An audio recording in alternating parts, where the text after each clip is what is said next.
Welcome to our summary study of the Brhad Bhagavatamrta. We are now in chapter 7, the last chapter in volume 3, called Jagat Ananda, the Bliss of the World.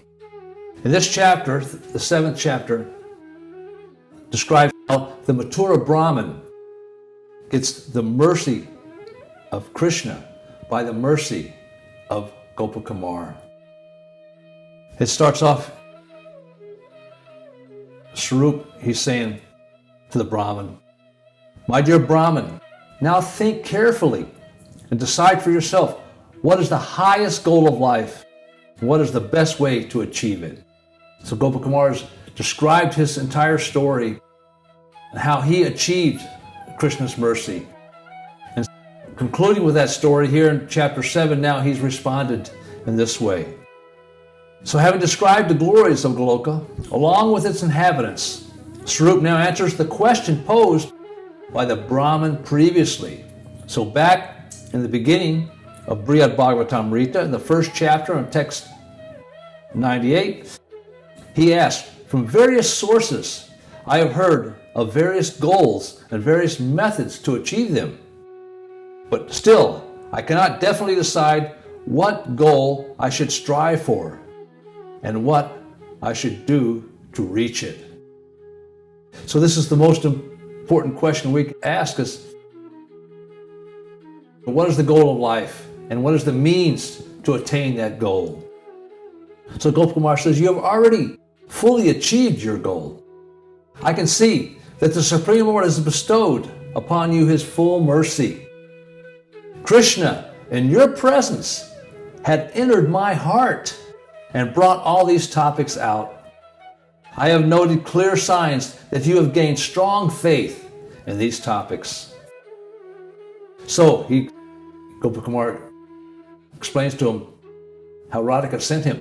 It's that same morning that he's sitting there talking with Mathurā Brahmin. He says that Radhika Devi herself ordered me early this morning. He said, "Sarūpa, a Brahmin from Mathurā, who is my devotee, is coming to my bower. Go there alone the first thing today, enlighten him with good instructions, console him, and help him quickly attain Kṛṣṇa's grace."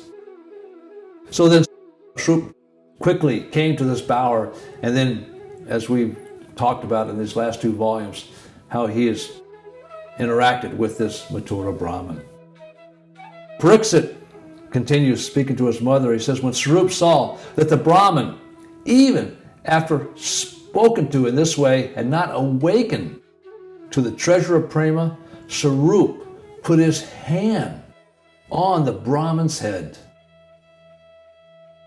By the mercy of the great soul Sarūpa, everything Sarūpa had experienced became manifest at once in the Brahmin's heart, as if the Brahmin had experienced it himself. By the mercy of the devotee, we get Kṛṣṇa. Radha sent him there, but Sarūpa had to make it happen. Such are the most amazing glories of the contact of a great saint. The Brahmin was immersed in an ocean of taste of pure exalted prema. Immediately the Brahmin rose up and then fell down fainting." Now Pariksit continued with his mother. He says, "Dear mother, all of a sudden, from a distance, came a rich and sweet sounds of flutes and horns mixed with the mooing of cows and the sounds of venas made from gourds and whistles made from leaves. Awakened by the persistent sound, Sarūpa and the Brahmin ran in that direction. Then they saw Gopal his body beautifully dark and circled by brilliance of effulgence. Now, description is given of Kṛṣṇa and the vision that what they've seen coming. He said he danced in a gait worthy of honor. His chief ornament was his own unique youth. Garlands of kadamba flowers adorned his ears, and a peacock feather in his hair. A string of pearls decorated his conch-like neck. His yellow silken garments, upper and lower, shone brilliantly. On his broad chest, home of the Srivasta mark and Lakshmi, hung a long garland of gunja berries. Variously colored flowers adorned his waist, and his belt hung in a way that beautified his hips. His arms, round, broad, and stout, and pleasing to his eyes, shone with splendid golden armlets and bracelets. His fingers of his lotus hand happily played on his charming flute as he held it to his bimba-red lips. Restless play of his glances, sidelong and slight, gently decorated his lotus eyes. The splendid dance of his eyebrows, a pair of archer's bows, nourished his servants' loving feelings. His beautiful, ever-smiling lotus face attracted the hearts of the best of sages. On the tip of his nose, a nose exquisite like sesame flour, shone a single pearl.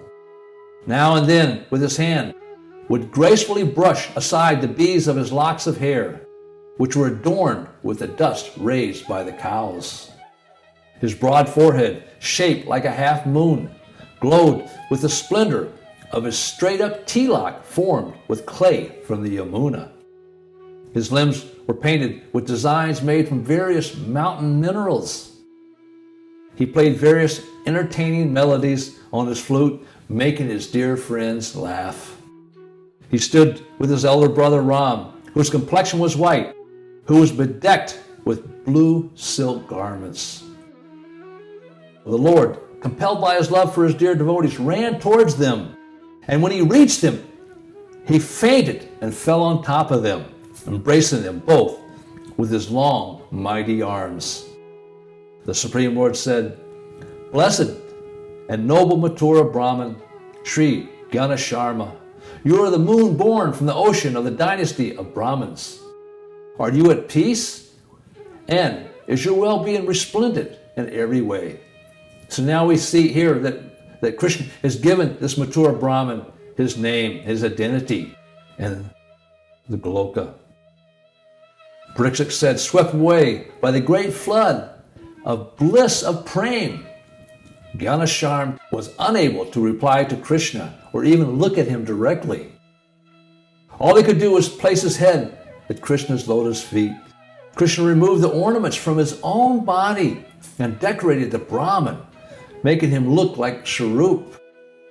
Kṛṣṇa bestowed on Ganasharma a supreme mercy that only he could give, and Ganasharma felt completely fulfilled.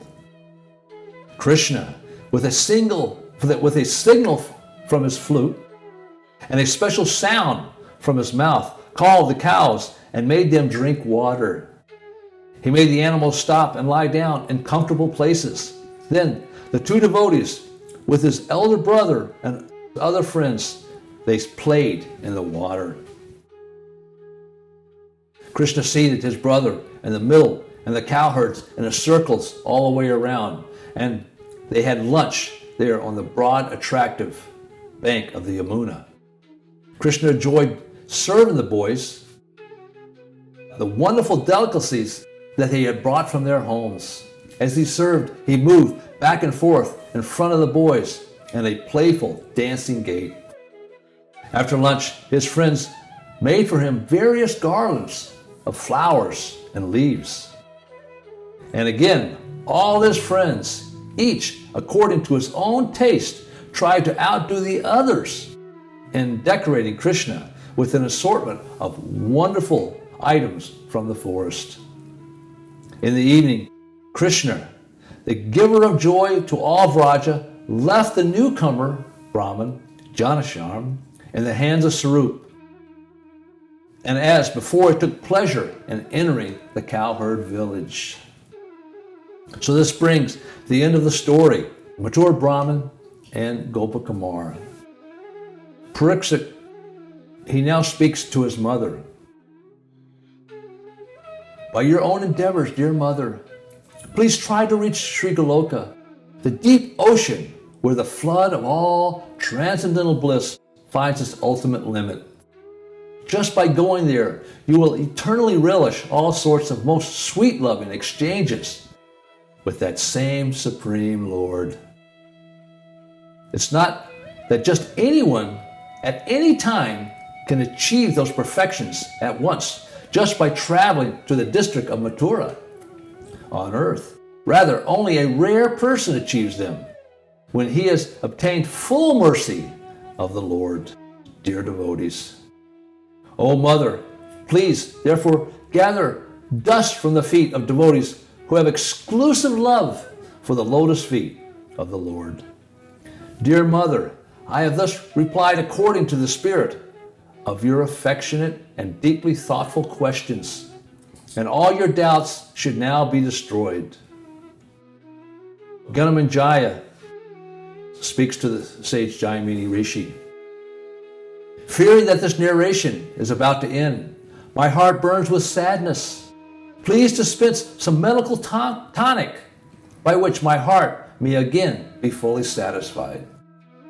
So now there's some verses here that end of the Srimad Bhagavatam. They're called the Bhakti-rasayana verses, the nectar tonic verses.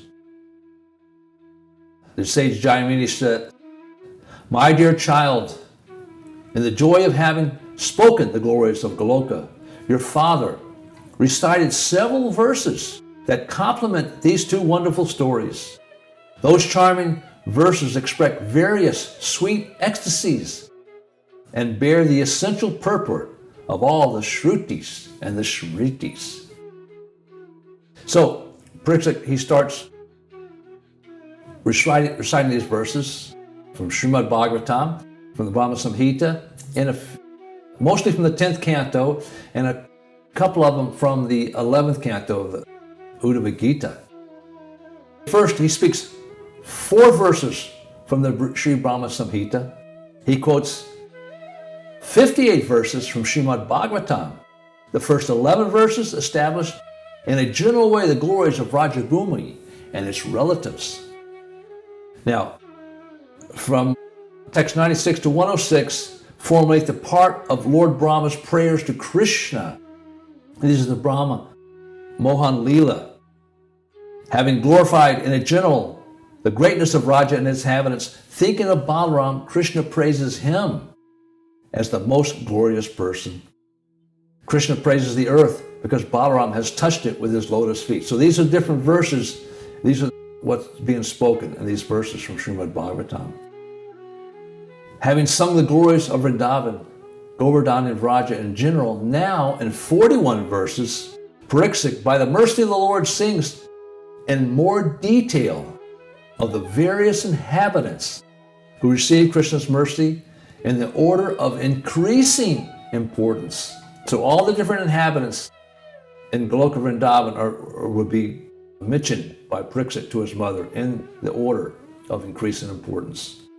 Then we'll take every one of these verses, not only the verses, but Sanatana Goswami gives a very beautiful commentary and brings out some more essence in these verses. And we'll just take one of these just to give you a sample of this. Now, in order of increasing importance, he starts glorifying first the clouds. These are verses that come out of Srimad Bhagavatam. The rivers, the trees and creepers, the bees, the cranes, the swans, the birds, the deer, the cows, the Aborigine women. 6 verses praising the cowherd boys. 5 verses glorifying Nanda and Yasoda. And 19 verses, Pariksit Maharaj praises the supermost excellent devotees, the gopis. Now, one of those verses, Krishna speaks to the gopis. He says, I am not able to repay my debt for your spotless service, even within a lifetime of Brahma. Your connection with me is beyond reproach. You have worshipped me, cutting off all domestic ties, which are difficult to break. Therefore, please let your own glorious deeds be your compensation. Sanatana Goswami, in his commentary, he breaks this out a little bit. He says, I am a debtor, since my own words cannot be fulfilled. And then he chants a verse from the Srimad Bhagavatam, as they surrender me, I reward them accordingly. Now he continues, in all humility, Kṛṣṇa sweetly requests the gopis that for their saintly behavior, they agree to be repaid by their own saintly qualities, sadhuna. Or, if we take the word sadhuna to mean by a saintly devotee, Kṛṣṇa suggests that although he himself cannot reciprocate adequately, perhaps in the future, some of his devotees will become followers of the gopis and serve them faithfully. So right there, we have Gaura Lila. Sanatana Goswami has revealed that in this verse. So last, Pariksit turns his attention to the most excellent of those gopis, Radharani. And Radharani speaks, my dear gopis, what auspicious activities must the flute have performed to enjoy the nectar of Damodar's lips independently, leaving only a taste for us gopis, for whom that nectar is actually meant.